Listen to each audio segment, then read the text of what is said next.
Di era Orde Baru sudah pernah diupayakan untuk melakukan perbaikan karena dulu ada istilah terjadi pergeseran nilai-nilai moral.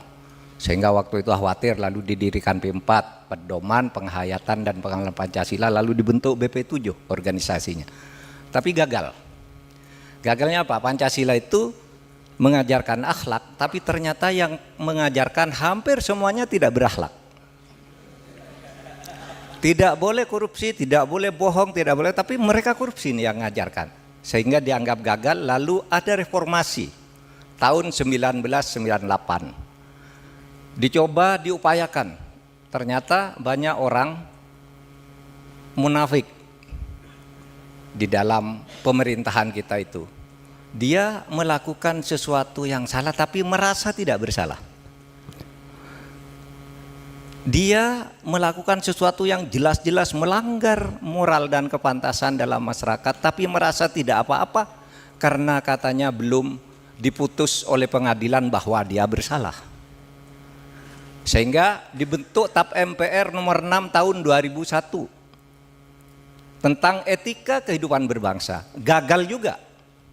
Karena di dalam TAP MPR ini yang paling pokok itu disebutkan pejabat publik atau pejabat negara yang membuat kebijakan atau aktivitas yang mendapat sorotan negatif dari publik harus mau mengundurkan diri dari jabatannya meskipun belum diadili di pengadilan.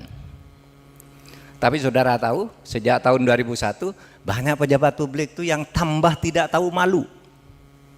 Sudah dituduh korupsi masih berpidato lagi, saudara harus bantas korupsi di negeri ini. Padahal dia yang korupsi.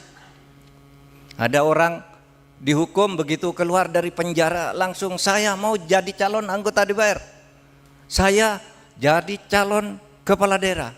Loh Bapak kan korupsi. Justru pengalaman saya itu untuk menunjukkan kepada rakyat agar tidak korupsi. Nah coba. Sudah tidak etik, sudah tidak bermoral. Ya. Sehingga apa bedanya Orde Baru dan Orde Reformasi? Bedanya kalau di era Orde Baru itu lebih kasuistis dan orang masih agak rikuh di zaman Orde Baru itu. Dan terkontrol.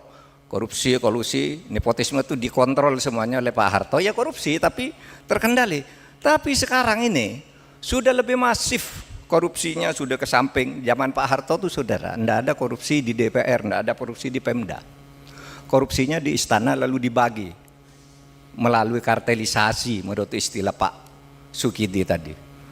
Partai berkumpul, oh kamu nggarap itu, kamu jembatan, kamu sekolah, kamu jalan, kamu ini dibentuk Kadin. Terkendali, enggak ada orang DPR kok korupsi. Korupsi itu pada waktu kecil-kecilan aja.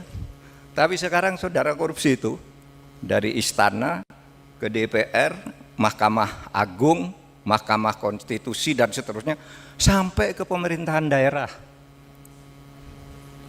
Sudah terjadi kemerosotan moral yang luar biasa. Coba berikutnya, halaman berikut.